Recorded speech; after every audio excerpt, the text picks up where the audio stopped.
What's up guys, this is Wenzes. Welcome back to my channel where we talk about personal development for INFJs and how to create an epic life on your terms. Today we're talking about the INFJ Charisma, and there's definitely such a thing because we see it over and over again that people are drawn to INFJs. And then the question comes up, is this something that is a gift or a burden? How could it be a burden? Well, in many cases, one of the main ingredients to that charisma is us omitting who we are. We understand others so well due to our second function, extraverted feeling, and in combination with our first function, introverted intuition, we allow others to project onto us whatever they need. This might sound like we're manipulating people, but that's the last thing on our mind. Most of the time, we just see that people want something, that we can make them happy, and very often we're omitting just parts of ourselves so the other person can shine. That's our way of being a counselor. It's our way of making other people feel seen. Remember, if you omit parts of yourself, you give others room to shine. And very often, this is what most people are missing. But on the flip side, you get addicted to this. You get addicted to always doing the things that are better for others than for yourself. And that can be a huge burden. So today we're going to talk about how you find the balance in this and you create an amazing life where you can use your charisma and that benefits you and others. Before we get started, I want to remind you that the bootcamp is starting soon. So our spring INFJ Epic Life Bootcamp. So sign up for the waiting list because the dates will be released really soon and you'll find the link in the description. So what is INFJ Charisma all about? Mainly, it's about understanding what other people want and giving that to them.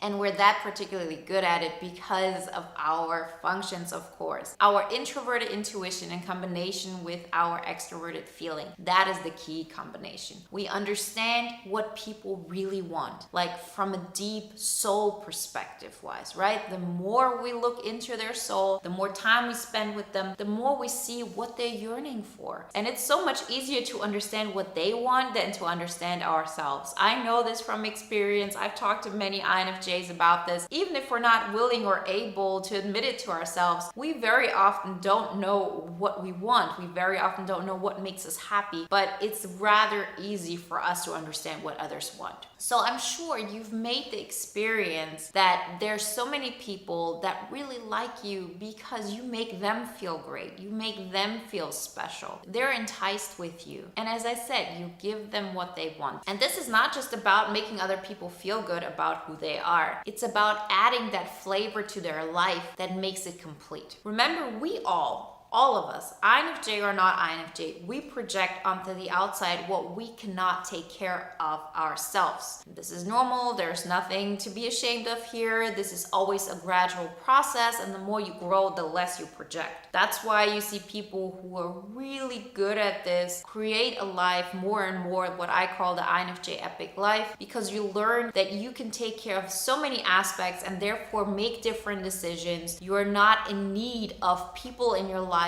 that up until this point you felt like without them everything would be boring. You understand that I can take care of this mental need myself. I can give myself that excitement. I know that the reason that I wanted this person to be in my life is because they gave me meaning. They gave me the impression of they need me. And so I know I want to feel needed. So what am I going to do to feel needed without having to have this person in my life who maybe pulls me down, who makes me feel like I'm not special or whatever it is. So remember this. We all project. Other people project onto us. And since we're introverts, since we're intuitive introverts, it's so easy to project onto us. And the less you reveal of yourself, the easier it is to project. If you show up as somebody who's mysterious, who doesn't reveal so much about themselves, people can project onto you whatever they want. So if you, for example, love rap music and you let people know that you love rap music, other people, for example, love techno and that's their world and that's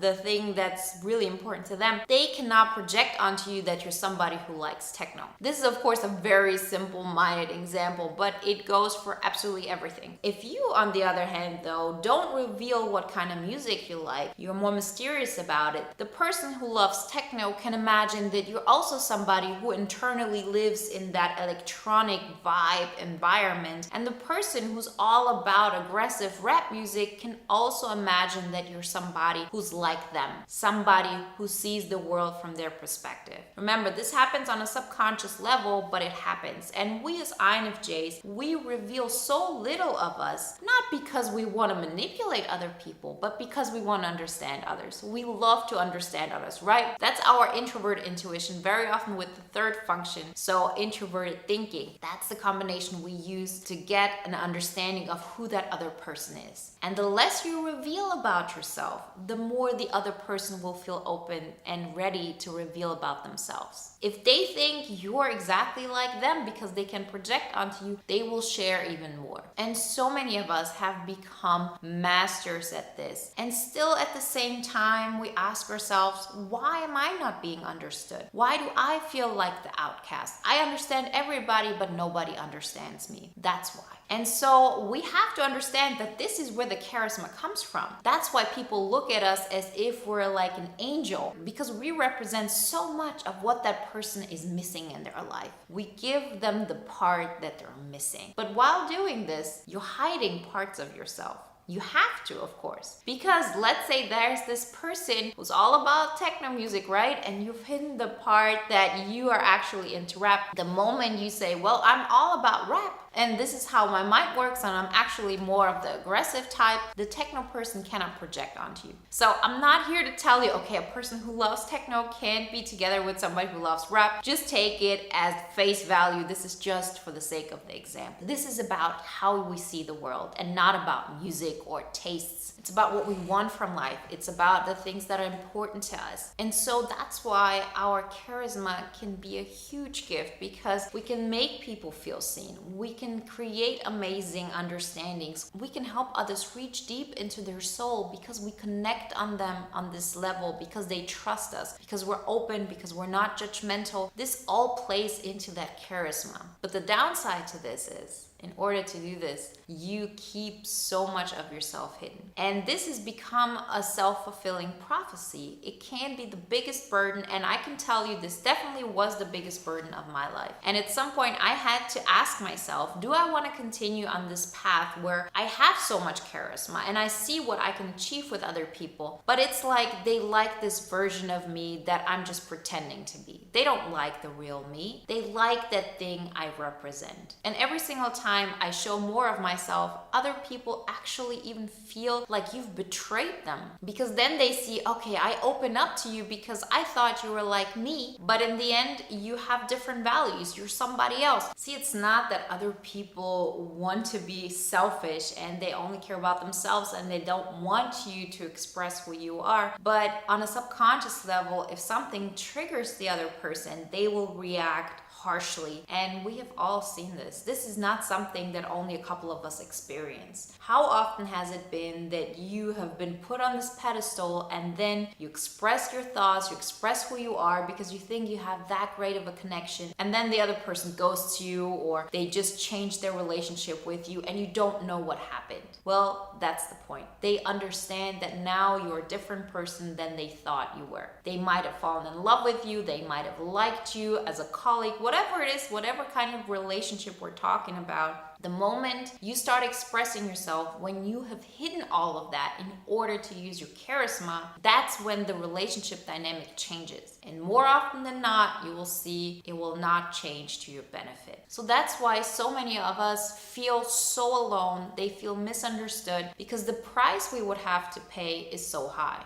The price is that we have to give up our charisma, at least to a small extent. And up until this point, we have learned that the only way people are going to like us is if we turn it on, if we represent the thing that other people are missing in their life. And this all happens on a subconscious level. But once we know this, what are we going to do with it? How can we use this as something that can be of benefit without it being such a burden? Well, the point is to, no matter who you meet in your life, you start expressing more of who you really are, knowing that yes, this person will like you less. Yes, this person will put you less on a pedestal. And it can be disheartening because once you've been used to being put on a pedestal, you can get addicted to this feeling. But it's not something real. It's not sustainable. And every single person that you meet, at some point, you want them to see you for who you truly are. But that person isn't perfect. That person isn't an angel. That person isn't this mysterious, wonderful being. You're a human being with flaws and with great qualities. So the biggest change in my life is when I decided from now on, I'm going to express my opinions. I'm going to express what I like, what I don't like. I will actually create things that matter to me, because most of the time, I've given you this example many times of me going to the movies with friends, and I never cared about what movie we watched. I didn't even have an opinion. I wanted to watch what others wanted to watch. So I made it a point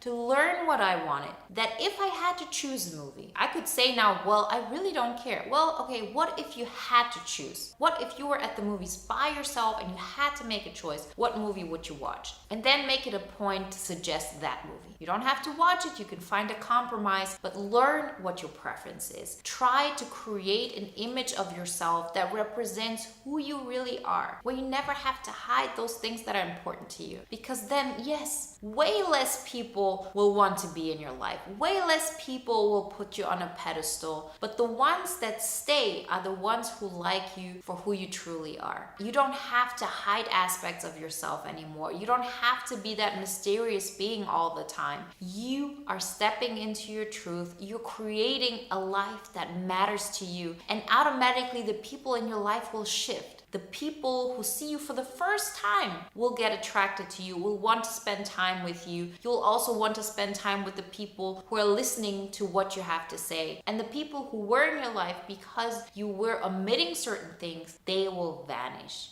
And yes, it can be painful, but you know what? You can take that pain.